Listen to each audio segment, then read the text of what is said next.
سوف تستمع الجمعية العامة لبيان. The General Assembly will now hear the رئيس الجمهورية a statement from His Excellency Emmanuel Macron, President of the French Republic. I request protocol to kindly escort His Excellency.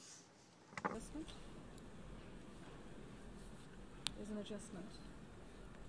No, Macron. she's just saying.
باسم الجمعية العامة.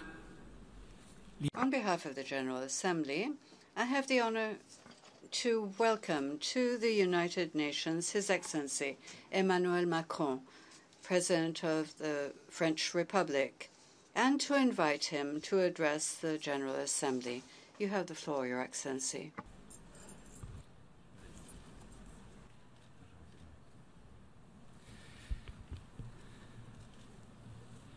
Monsieur le Président de l'Assemblée.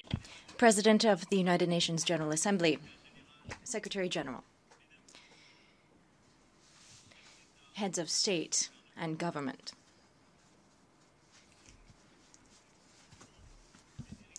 everyone here today inherits hope. The hope of preserving future generations from the scourge of war, building a new world order based on law, and keeping good on our word, making progress towards economic and social as well as moral order in peace. Results have been obtained. Human rights are increasingly spreading. Prosperity is growing. Poverty has been pushed back against. These are the achievements of the past decades, and yet it's time to take a fresh look at today's world. Today, we are seeing a far-reaching crisis. The crisis of the Westphalian world order of the past. This world order failed in regulating itself. Economic, financial, environmental, and climatic issues remain pending to date. Then it failed because our collective ability to tackle these crises far too often is hampered by divisions on the Security Council. Our organization very often was reduced to simply condemning the very rights that it is sought to guarantee. 70 years after the adoption by this very assembly in Paris of the Declaration on Human Rights, we are seeing cultural relativism, historic, religious relativism, which today rocks the very universal foundations of said rights. Born of hope, the United Nations could become, just like the community of nations before it, the symbol of powerlessness.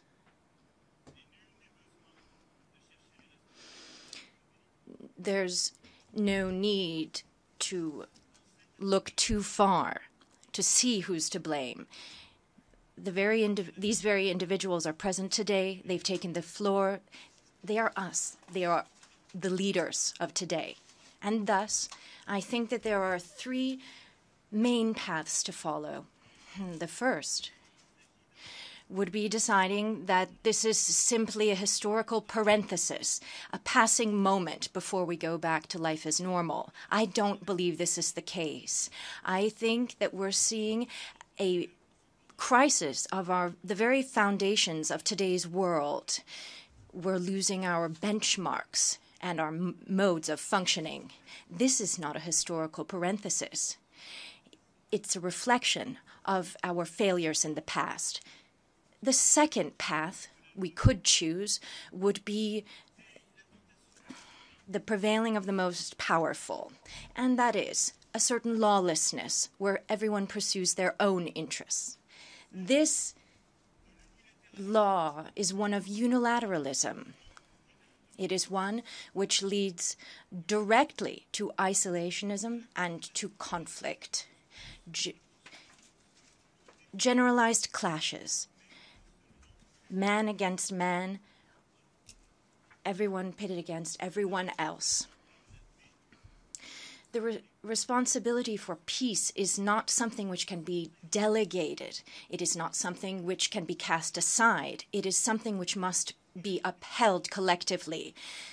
The law of the most powerful cannot protect any people, be it by way of chemical or nuclear war. How will we solve the situation in Iran? And what has already allowed us to make progress? Was it the power of the very few, the power of the strongest? No, we already knew that the situation was degrading. But what stopped that? The Vienna Agreement of 2015.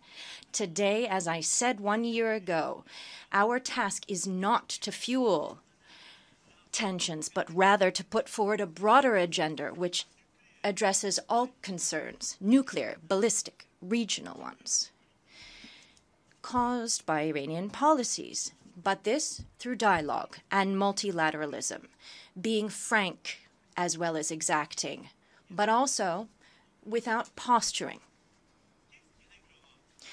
Now, what will solve the issue of trade imbalances and their consequences for our societies? Common rules in line with today's realities, ones which guarantee fair competition on equal footing, and in no case bilateral dealing of our trade disagreements or new protectionisms. That will not work. What can resolve the crisis between Israel and Palestine? Well, surely not unilateral initiatives, nor trampling upon the legitimate rights of the Palestinian people to legitimate peace, nor underestimating Israelis' fair right to security. There is no credible alternative to the two-state solution, living side by side in peace and security with Jerusalem as capital. Israel is aware that France has unwavering friendship towards Israel, and it is in the name of this friendship that I call for an end to policies which undermine the very possibility of a peace agreement. Continuing along this path would be a mistake. Here, I'm ready, and we should all stand ready, to go beyond our historical positions, to think out of the box, with the real goal of this leading to positive change on the ground.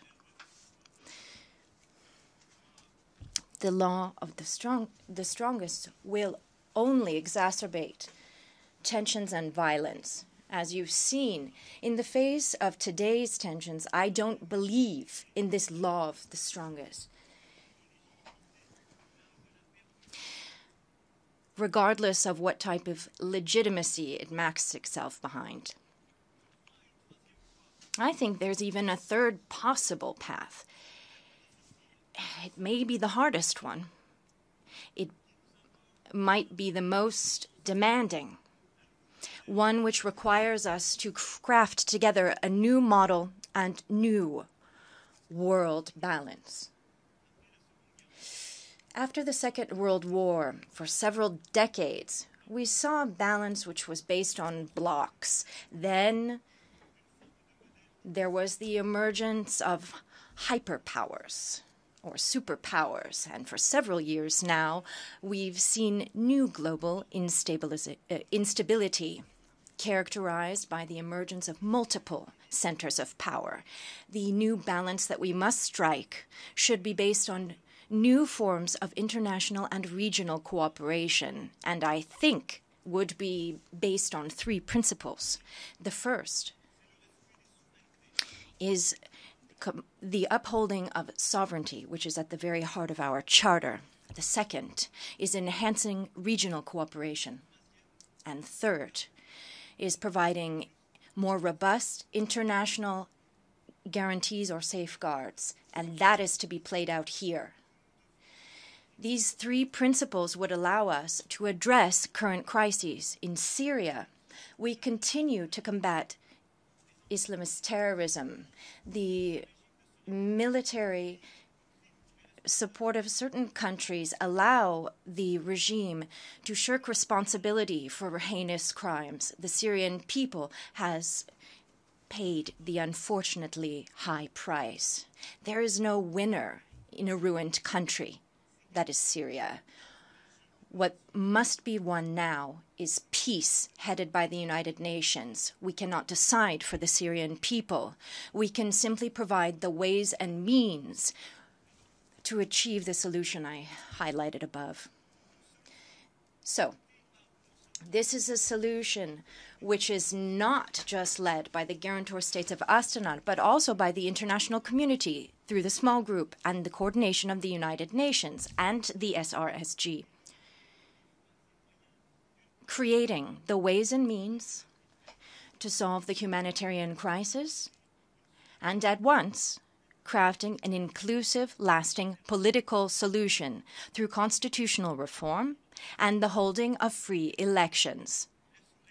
That is what it means to uphold Syrian sovereignty. It is neither acting instead of the Syrian people to decide who the leader should be, nor covering up for all crimes in accepting that this leader remain where he is for an indeterminate period of time. In Libya, this is the new approach that would lead us to a lasting solution. The current status quo allows militia and traffickers to gain ground and to destabilize the entire region. We shall not be providing Libyan people with the way to extricate themselves from the crisis if we leave the situation as it is, leave the region or the entire country up to the warring of various centers of power. Recently, there was a meeting in Paris bringing together state institutions. These state institutions must be supported by the United Nations in close cooperation with the African Union. Yesterday, an important step was taken, and I'd like to share it with you. The interests of the Libyan people, their neighbors, the European Union, and the international community must come together to bolster these goals, to achieve them together. We are together. We're strong in the face of terrorism. States must be able to count on themselves to guarantee security.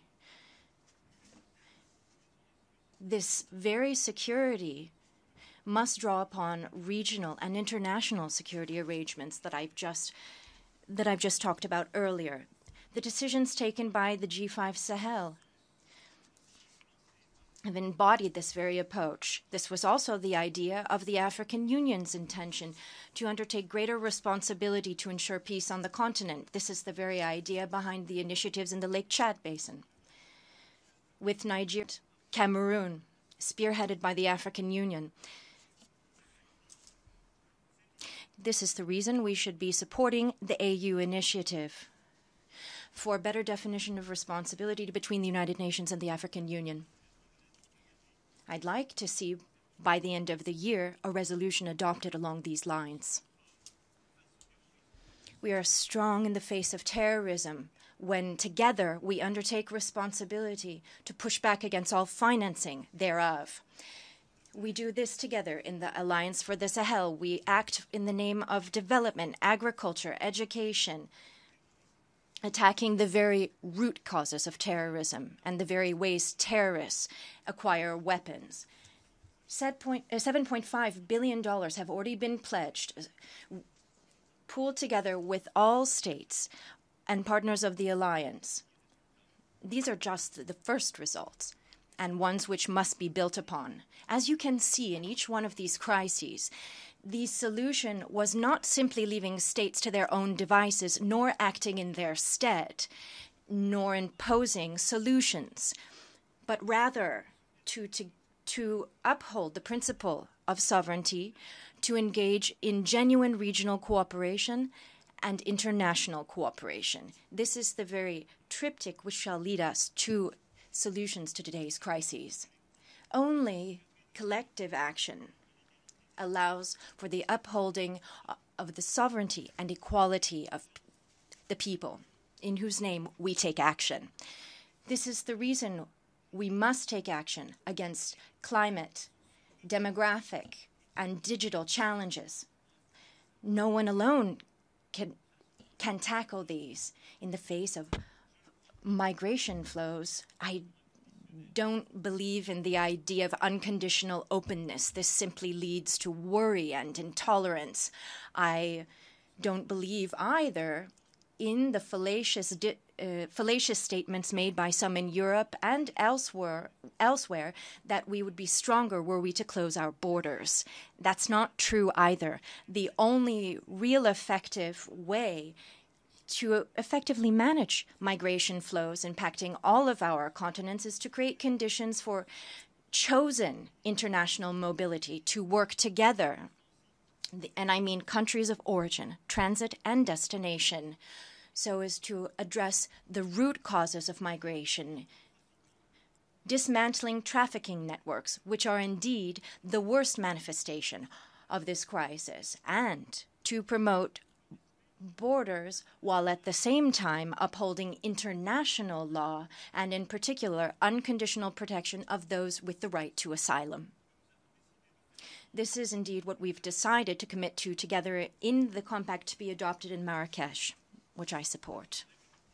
In the face of climate change, here there can be no shortcuts or one-size-fits-all solutions. Even those who may deny climate change are suffering the consequences, just like everybody else. Extreme weather phenomenon today has become a daily event.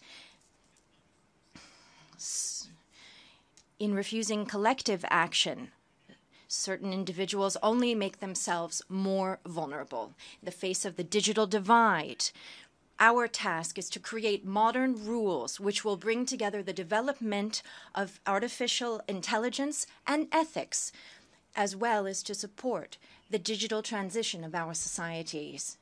Friends, I deeply believe in the sovereignty of peoples. Today, this is what all people are asking for on the international stage, but at the same time, this requires multifaceted international cooperation and renewed international commitment. The great challenge has always been the drive for peace. In the 21st century, we shall only triumph through bolstered multilateralism, one which is genuinely in a position to resolve pressing issues, but also one which allows us to actually address the root causes. My point is, I don't believe in generalized or empty globalization. I don't think this can be a reality. But I believe in universal values, and that's what should guide us. Those are two different things. I think there should be unconditional protection of our values, human rights, the dignity of the human person, gender equality. I believe in our ability to create or strike effective balances between peoples while still upholding the principle of universality. That's the truth. I shall never stop upholding the principle of sovereignty. Even in the face of certain nationalism, which we're seeing today, brandishing sovereignty as a way of attacking others. Here today, even those who might criticize it, we have all benefited from the way that global order is structured around globalization. We've all benefited from it. There was a stage of humanism, if you like. But today, it's time to take a hard look at the root causes of the imbalances before us, the weaknesses of the current global order, actually looking at the inequalities which have become entrenched. I think that's the part of the problem, the heart of the problem. Why are we seeing emerging nationalism? Why are we seeing emerging crises? These very same far-reaching inequalities which remained unaddressed. 10 years ago, when the international financial crisis hit, emergency measures were taken, without, though, addressing the real problem. We failed to address the unequal spread of wealth across the globe. We also failed to address all those who felt left behind, and in so feeling became frustrated. This because of humiliation, and today we're paying the collective price for all of that. What is needed now is a solution for all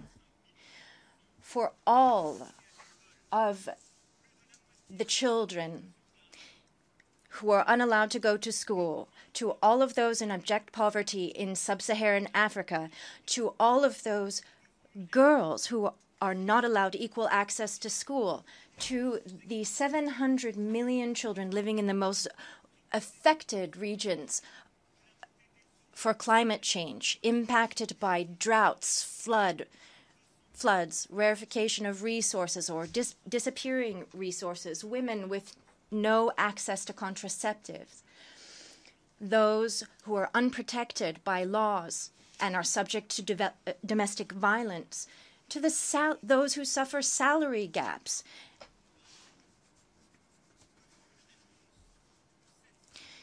We need a solution for the 783 million living under the poverty threshold, those suffering from hunger and malnutrition, those without access to health care. There must be a solution given to youth, the driver of history. I'm talking about more than 2 billion people between the ages of 10 and 24 years old. 80% of them living in developing countries. A solution is needed for all of those whose eyes are fixed on us, because this solution depends on what we are able to do here together in this assembly. Those who think that we don't owe any solution to those I've mentioned before are wrong. They are wrong, because in so thinking, they create crises. They create a world that is worse, that would be inherited by our children and future generations. Today, with the 2030 Agenda, we've begun the path forward. We've begun working on the solution. Think about the gaps in GDP. If we want to create stability and balance, this state of inequality must be addressed. Action must be taken. This is the reason, as I announced last year as well, that I decided to bring France's ODA to 1 billion euros by 2019, credits increasing by 40%. It is also for this reason that combating inequality will be the priority of the French presidency of the G7 summit. France, after Canada, which I would like to hail here, is the incoming chair of the G7. Here, I'd like to see far-reaching reform so as to bring on several other powers, working on new forms of coordination. It is here, from this podium, that I wanted to share with you that tackling inequalities will be at the heart of the G7's mission. This is going to be the commitment discussed during the meeting, because in the past, rich countries were able to impose an agenda on the rest, but that time has changed. Here we've understood just how interlinked everybody is. Indeed, the time has come to combat current inequalities, which are indeed the root cause of the scourge I touched upon earlier. We must attack inequalities of fate, if you like. It's not acceptable anymore that an individual would have lesser opportunity simply due to where they are born or their gender, to lack access to health care for those very same reasons. Last year, with the president of Senegal, we spoke about this during the Global Conference for Financing for Development.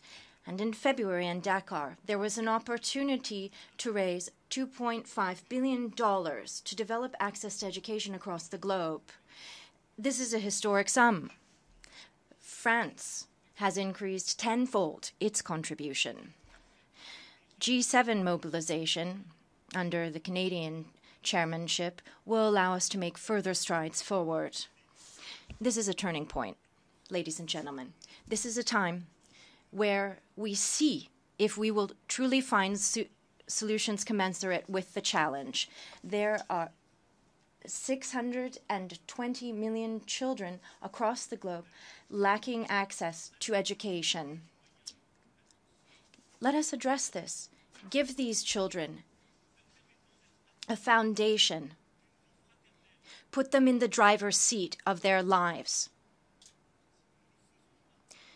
Should we not do this? Should we fail to do this? What world will we be leaving behind us? This is the reason that France has made solid commitment along these lines. This is why I highlight professional training, the training of teachers, as well as gender equality among students. It is also the reason that I call upon all to join this drive for education. Education will not just be the pillar in the years to come, but also the very foundation of our economies. We must unwaveringly push back against gender inequalities. In France, I made gender equality one of the big slogans of my presidency, and I'd like to see this be a global drive as well. Women and girls are the main groups impacted by poverty as well as climate change, inter alia. They are the main victims of gender-based violence or discrimination, phenomena which stop them from moving freely as well as from enjoying the freedom to decide what they do with their bodies. It is time to put an end to all of this.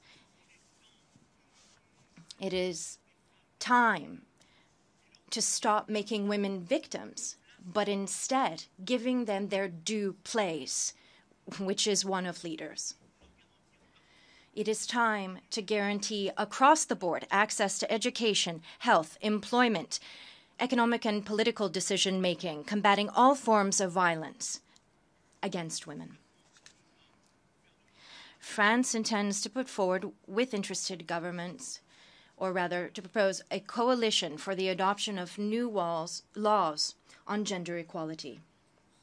50% of our aid to development will be dedicated to projects which seek to reduce gender inequality. This is also a time to relaunch mobilization in inequalities in health. In 2019, we will be hosting a conference on the Global Fund for Combating HIV, AIDS, Tuberculosis, and Polio. We're initiating a drive against counterfeit medications and intend to take action against sweeping pandemics. Here, I call on each and every one of you to stand with us. Finally, we should understand the urgency of combating environmental inequalities. It is not acceptable for 45% of greenhouse gas emissions to be produced by the 10 richest countries of the planet. It's not effective, as is the case for solar energy, that countries with greatest capacity and greatest need be the very countries with least access to adaptive technologies. It's not sustainable for 100 million to be condemned between now and 2030 to live in abject poverty should we not achieve our goals in combating climate change or global warming. This, too, is an area for global mobilization. Some countries suffer more than others. We should stand shoulder to shoulder with them. We must all understand the disasters experienced by peoples and even our very children. The Paris Agreement has stayed intact, and that is because we have decided to stay unified in spite of the US's decision to withdraw. This is power, and this is the way that we overcome the challenges. We've been told that there are solutions, but financing is lacking. So let's find it. Let's think out of the box. That's what we did last year in Paris with so many of you during the One Planet Summit, with specific commitments and results already on the way. That's what we did in the beginning of the year in Delhi with the International Solar Alliance. That is what we will be doing tomorrow in New York with the second One Planet Summit. People say it's too late, that we won't meet our goals. Well, then let's hurry up. Let's adopt together the rules for application of the Paris Agreement at COP24 in December. Let's implement the protocol against the HFC gases, which could make global temperature drop by 1% by 2020, or 1 degree rather, by 2020. Let us set the goal of concluding in 2020 a global compact for the environment, which is ambitious, bold. What now about the conference in 2020? There have to be concrete steps taken. Let us also be clear, consistent. There's certainly an urgent situation. So let's, for an example, stop signing trade agreements with those who don't comply with the Paris Agreement. Let's have our trade agreements take on board our environmental obligations. Let us mobilize sovereign funds as well as others so as to tackle this climate challenge. France continues, with all interested parties, to spearhead this global fight against climate change. In the G7, we will be working to see the Paris obligations increased. Should someone be against, we shall nonetheless press ahead through new formats, new fora, because the G7 must remain a group which is firmly committed to democracy, a unified one, but one which should also lead to new coalitions to allow for a reforging of the global collective system. Let us engage in new forms of cooperation to make strides forward, to take decisions. It is but together, that we can effectively push back against all of these inequalities which have eroded our societies. Mistrust, isolationism are fueled by such actions. All of these inequalities that we've let fester and our collective inability to effectively find solutions. No single one of us can effectively combat inequalities, as I described, if this individual is to act alone. In that case, there would only be two solutions. Number one, to always take the lowest standard, to stick to the status quo. That's what we've done for 10 years. Trade war, fine. Lessen worker benefits, for an example. Always lowering the bar. Well, where does that go? It simply entrenches inequalities in our societies. And that's what we're seeing now. The other solution would be pointing the finger at the rules. Well, the rules don't work, so let's make our own. Let's close the doors. Isolationism, protectionism. Ladies and gentlemen, that leads to only one thing: heightened tensions. It surely doesn't tackle the inequalities I've spoken of. No, I think it is time to establish a collective mechanism, one for working together in every one of our countries to tackle inequalities, to assess, but also to pool best practices. So I'm proposing that international institutions, the United Nations, but also the OECD, support us in the setting up of this mechanism, which should be driven by the G7, to triumph over inequality. It's the method that has to change.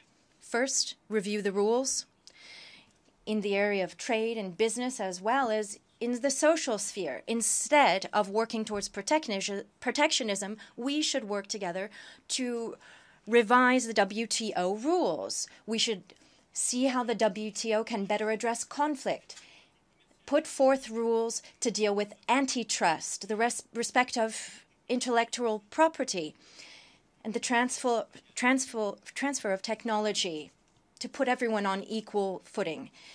This year, the G20 in Argentina should produce a credible roadmap for the reforging of the WTO. This is also what we intend to do in the social sphere. Next year, during the 100-year anniversary of the ILO, we also need to reforge the very modes of action, such that those who've been left behind come on board, those who aren't here today, the great non-state actors who are changing the world, but who are conspicuously absent in the drive against inequalities.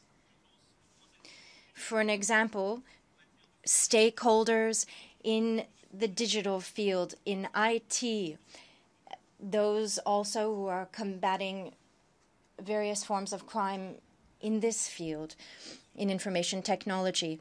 It's time to find new modes of functioning for this cooperation, as well as engaging in dialogue with those from the private sector and internet heavyweights.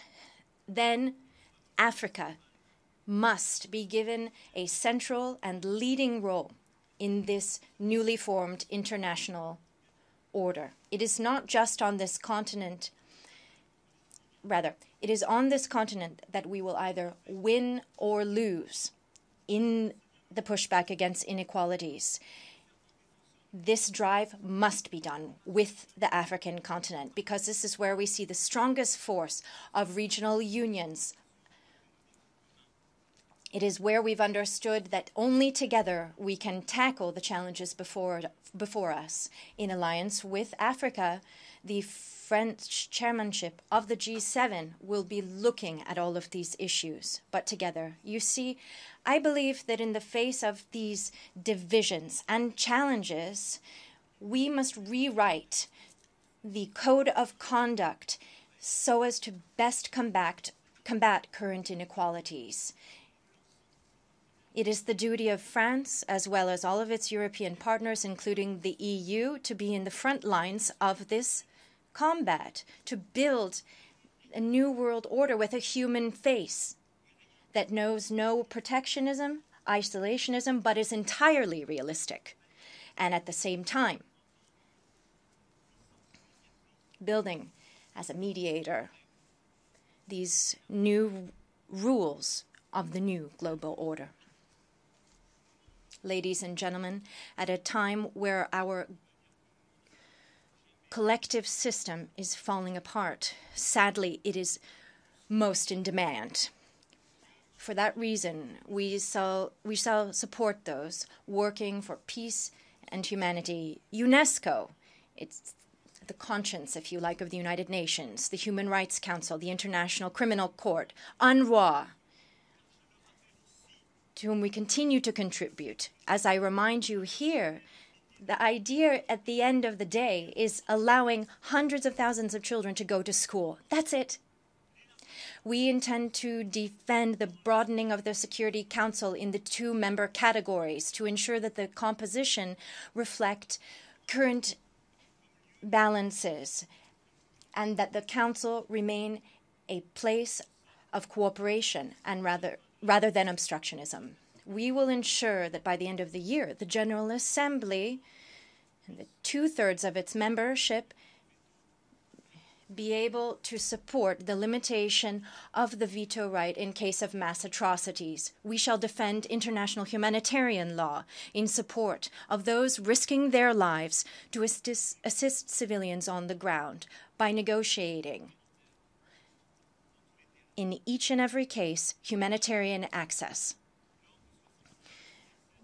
During the anniversary of the 1948 Declaration, we were reminded that human rights are not a cultural fact, negotiable values.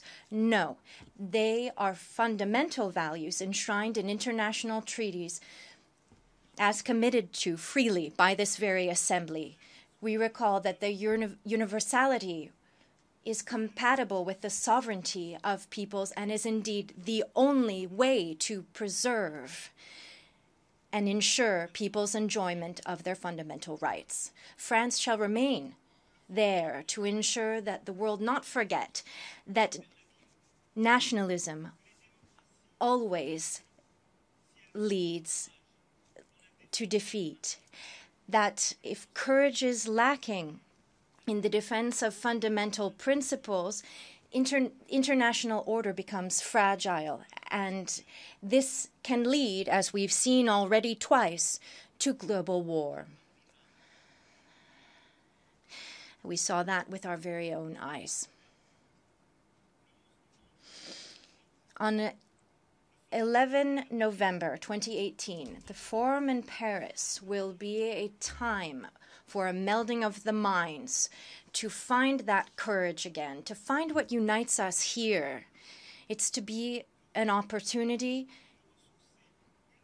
to renew our firm commitment to the preservation of future generations from the scourge of war. It is my intention to take with other interested parties new responsibilities. Over the course of the forum, we should identify the actual ways and means to achieve lasting peace. Friends, I know you may be tired of multilateralism.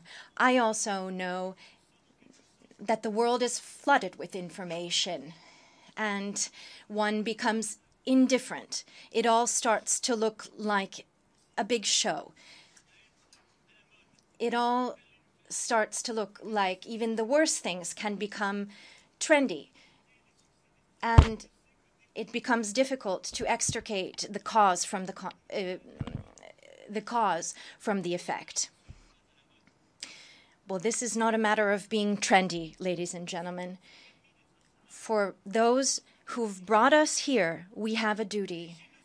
We must never forget that genocides, which led to you being here today, the very genocides which are even fueled by certain divisions that I spoke of earlier, and indeed the erosion of the global order, which I spoke of earlier, all of this happens because we turn our heads and we remain complacent. But that is not what I intend to do. No, that is because I come from a country which is, yes, we've made a lot of mistakes. My country has made a lot of mistakes.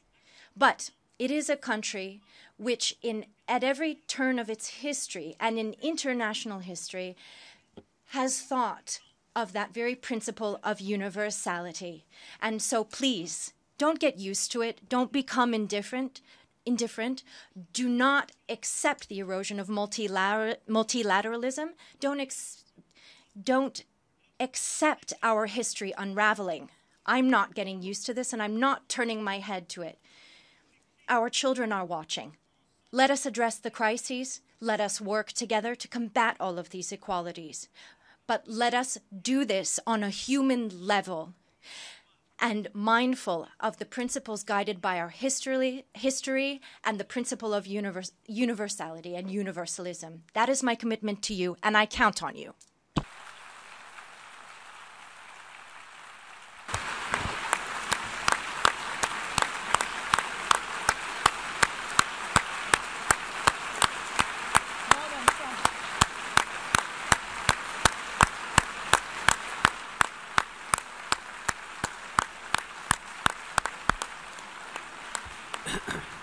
باسم الجمعية العامة أشكر فخامة إيمانويل. On behalf of the General Assembly, I thank His Excellency, Mr. Emmanuel Macron, President of the French Republic, for the statement just made. May I request representatives to remain seated whilst we greet the head of state.